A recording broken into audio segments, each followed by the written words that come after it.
नमस्कार विद्यार्थी मित्रों, आज हम पाठ 10 अजंता का अभ्यास करेंगे। अजंता की गुफाएं पहाड़ काट कर बनाई गई हैं। ये गुफाएं पहाड़ काट कर बनाई गई गुफाओं में सबसे प्राचीन हैं। इन गुफाओं में बुद्ध के इस जन्म तथा पूर्व जन्म की विभिन्न घटनाओं को नयनाभिराम चित्रों के माध्यम से दर्शाया गया है। संसार की चित्रकलाओं में अजंता की चित्रकलाएं अपना अद्वितीय स्थान रखती हैं। ये गुफाएं विश्व की धरोहर में से एक हैं। प्रस्तुत प्रवास वर्णन में अजंता की गुफाओं का परिचय मिलता है। चट्टानों को काटकर बनाई गई बौद्ध गुफा अजंता गांव के समीप उत्तर मध्य महाराष्ट्र में स्थित है, जो अपनी चित्रकारी के लिए पूरे विश्व में सुविख्यात है।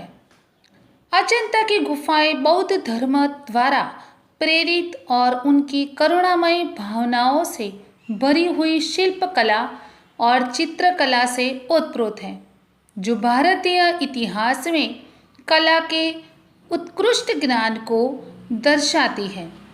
यूनेस्को ने अजंता को विश्व धरोहर घोषित किया है। तो अब पढ़ते हैं पाठ 10 अजंता। लेखक परिचय। डॉक्टर भगवान शरण उपाध्याय का जन्म बलिया उत्तर प्रदेश में हुआ था। निधन मॉरिशस में हुआ।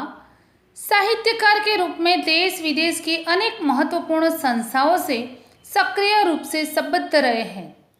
अंतर्राष्ट्रीय स्तर पर भारतीय मनीषा का प्रतिनिधित्व किया। जीवन के अंतिम समय में वे मॉरिशस में भारत के राजदूत थे। उन्होंने नागरी प्रचारिणी सभा काशी द्वारा प्रकाशित हिंदी विश्वकोश के 4 खंडों का संपादन किया। भारतीय संस्कृति के स्रोत, गुप्तकालीन संस्कृति, भारतीय इतिहास के आलोक स्तंभ आदि इनकी प्रमुख रचनाएं हैं। जिंदगी को मौत के पंजों से मुक्त कर उसे अमर बनाने के लिए आदमी ने पहाड़ काटा है। किस तरह इंसान की खूबियों कहानी सदियों बाद आने वाली पीढ़ियों तक पहुंचाई जाए, इसके लिए आदमी ने कितने ही उपाय सोचे और किए। उसने चट्टानों पर अपने संदेश खोदे, ताड़ों से ऊंचे धातुओं से चिकने पत्थर के खंभे खड़े किए, तांबे और पित्तल के पत्रों पर अक्षरों के मोती बिखरे और उसके जीवन मरण की कहानी सदियों के उतार पर सरकती चली आ रही है, जो आज हमारी अमानत विरासत बन गई है। इन्हीं उपायों में एक उपाय पहाड़ काटना भी रहा है। सारे प्राचीन सभ्य देशों में पहाड़ काटकर मंदिर बनाए गए हैं और उनकी दीवारों पर एक से एक अभिराम चित्र लिखे गए हैं। सभी प्राचीन सभ्य देशों में पहाड़ काटकर मंदिर बनाने और उनकी दीवारों पर अभिराम चित्र बनाने की परंपरा रही है। हमारे देश में आज से 2,2500 साल पहले से ही पहाड़ काटकर मंदिर बनाने की परिपाटी चल पड़ी। अजंता की गुफाएं पहाड़ काटकर बनाई जाने वाली देश की सबसे प्राचीन गुफाओं में से है। इनकी दीवारों और छतों पर बने चित्र दुनिया के लिए नमूने बन गए हैं। मुंबई के सूबे अब महाराष्ट्र में मुंबई और हैदराबाद के बीच सह्याद्री पर्वत श्रृंखला में अजंता गांव के पास स्थित है अजंता की गुफाएं। पास ही बहती है बाधुर नदी।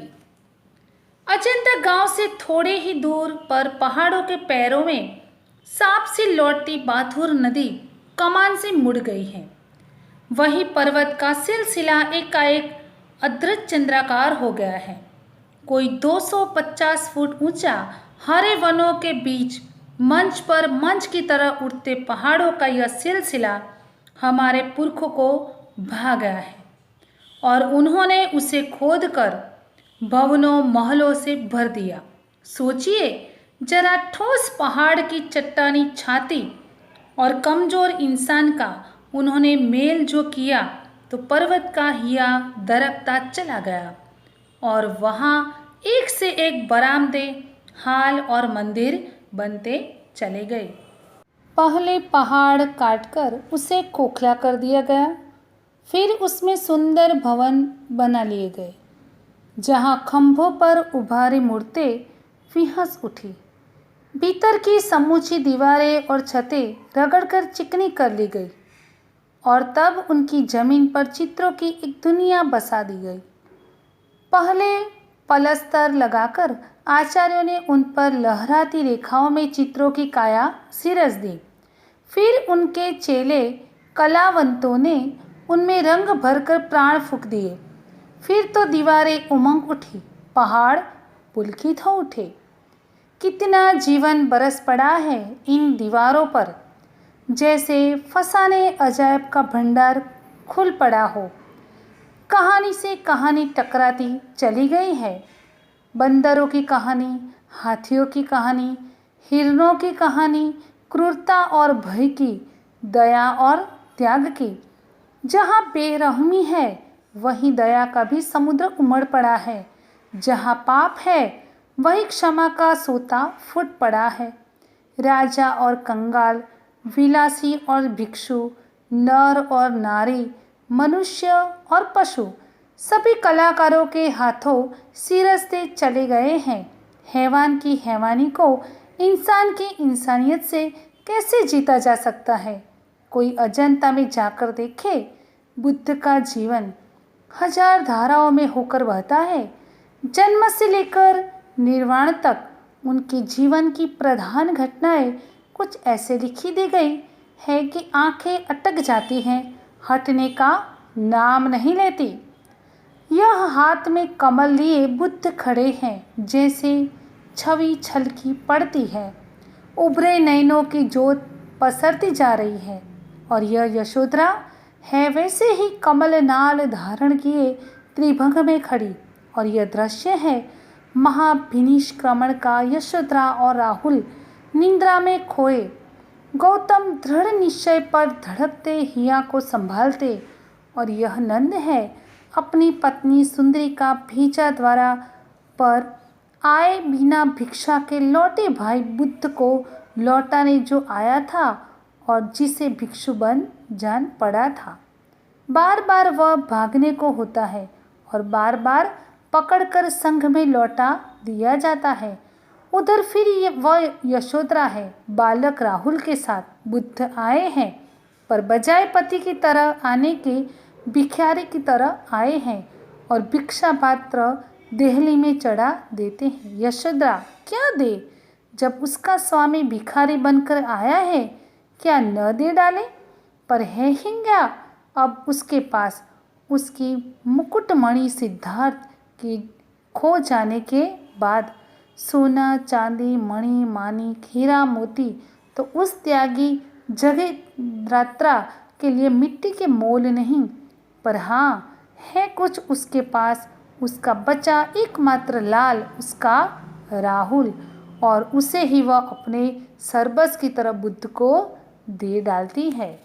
और उधर वह बंदरों का चित्र है, कितना सजीव, कितना गतिमान। उधर सरोवर में जन विहार करता वह गजराज कमल दंड तोड़ तोड़कर हथिनी को दे रहा है। वहाँ महलों में वह प्यालों के दौर चल रहे हैं। उधर वह रानी अपनी जीवन यात्रा समाप्त कर रही है। उसका दम टूटा जा रहा है। खाने खिलाने, बसने बसाने, नाचने गाने, कहने सुनने, वन नगर ऊंच नीच, धनी गरीब के जितने नज़ारे हो सकते हैं, सब आदमी अजंता की गुफाओं की इन दीवारों पर देख सकते हैं। बुद्ध के इस जन्म की घटनाएं तो इन चित्रित कथाओं में है ही, उनके पिछले जन्मों की कथाओं का भी इसमें चित्रण हुआ है। पिछले जन्म की ये कथाएं जातक कहलाती हैं। उनकी संख्या 555 है और इनका संग्रह जातक नाम से प्रसिद्ध है, जिनका बौद्धों में बड़ा मान है। इन्हीं जातक कथाओं में से अनेक अजंता के चित्रों में विस्तार के साथ लिख दी गई हैं।